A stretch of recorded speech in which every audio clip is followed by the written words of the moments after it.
ഒരു കഥ പറയാൻ അവസരം തന്ന ക്ഷേത്ര ഭാരവാഹികളോടും ഞാൻ എന്റെ നന്ദി പറയുന്നു. ഞാൻ ഇന്നിവിടെ പറയാൻ പോകുന്ന കഥയുടെ പേരാണ് കണ്ണനെ സ്നേഹിച്ച പൂന്താനം.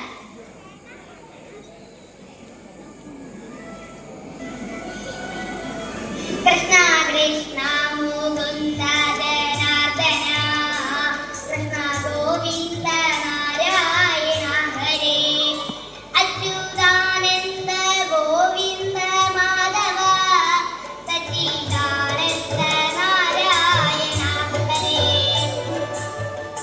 ശ്രീ ഗുരുവായൂരപ്പന്റെ ഇഷ്ടത്തോഴനായി ക്രിസ്തുവർഷം 8-ാം നൂറ്റാണ്ടിൽ ജീവിച്ചിരുന്ന ഭക്തനായ ഒരു നമ്പൂതിരിയുടെ കഥ പൂന്താനം. ഇന്നലെയോണമെന്നറിഞ്ഞില്ല, ഇനി നാളെയുമെന്നറിഞ്ഞില്ല, ഇനി കണ്ടതറിഞ്ഞു വിനാശവും ഇന്നലെയുമെന്നേതും അറിഞ്ഞില്ല.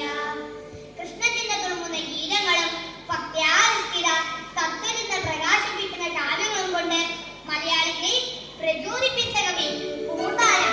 പൂന്താനത്തെക്കുറിച്ച് ധാരാളം കാര്യങ്ങൾ പ്രചരിപ്പിക്കുന്നുണ്ട്. പൂന്താനം എന്ന ഇന്നപേരിലാണ് അദ്ദേഹം അറിയപ്പെട്ടിരുന്നത്.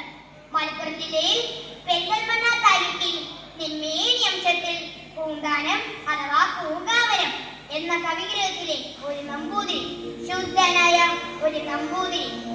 പൂന്തേനാമ്പലകാവ്യം കണ്ണനു നിവേദിച്ച പൂന്താനം, ജ്ഞാനപ്പാന പാടിയ പൊൻകോകിലം. പൂന്താനം ജ്ഞാനപ്പാന പാടിയ പൊൻകോകിലം. ഏറെക്കാലം പൂന്താനത്തിന് മക്കളില്ലായിരുന്നു. ആ ദുഃഖത്തിലും അദ്ദേഹം കൃഷ്ണൻ അഭയം തേടി. ഉണ്ണികൃഷ്ണൻ മനസ്സിൽ കളിക്കുമ്പോൾ ഉണ്ണികൾ മറ്റു വീണമോ മക്കളായി. ഉണ്ണി കണ്ണൻ കരഞ്ഞു. വളരെ നാളത്തെ പ്രാർത്ഥനയ്ക്ക് ശേഷം ഉണ്ണിക്കുഞ്ഞെ പോലെ തന്നെ സുന്ദരനായുണ്ണി. പൂന്താനത്തിനും അദ്ദേഹത്തിന് വേലിക്കുണ്ടായ സന്തോഷത്തിന് അതിരില്ലായിരുന്നു. ഉണ്ണിയുടെ ചോറൂണ് കർമ്മം കഴിഞ്ഞ ഉത്തരണം തന്നെ ആർഭാടമായി നടത്താൻ അവർ തീരുമാനിച്ചു. എല്ലാവരെയും ക്ഷണിച്ചു. ക്ഷണിച്ചവരെല്ലാവരും വന്നു. രാത്രിയിലായിരുന്നു മുഹൂർത്തം.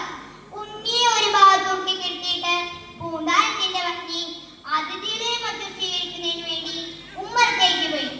ഈ സമയത്ത് അതിഥിയായി വന്ന ഏതോ ഒരു സ്ത്രീ ഉണ്ണി കിടന്നുറങ്ങുന്നത് ശ്രദ്ധിക്കാതെ തന്റെ ഉത്തരീയം അലക്ഷ്യമായി ഉണ്ണിയുടെ മേറ്റിട്ടേക്ക് പോയി.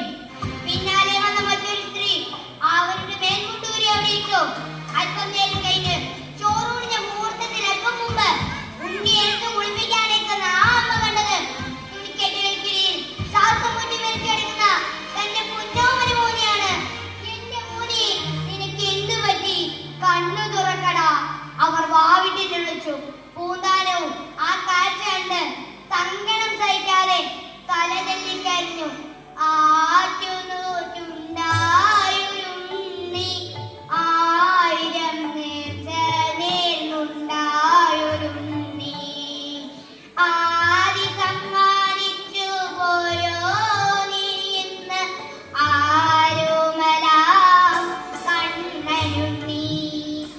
പുത്രയോഗം പൂന്താനത്തിന്റെ മനസ്സിനെ ആകപ്പാടെ വിളിച്ചു. ഉണ്ണി മരിച്ചതോടെ അദ്ദേഹം തീർത്തും വിരക്തനായി. ആ ദുഃഖത്തിൽ ഉള്ളുരുകി എഴുതിയതാണത്രേ ഇഹലോക ജീവിതത്തിന്റെ നശ്യതയുള്ളാക്കുന്ന ജ്ഞാനപ്പാന.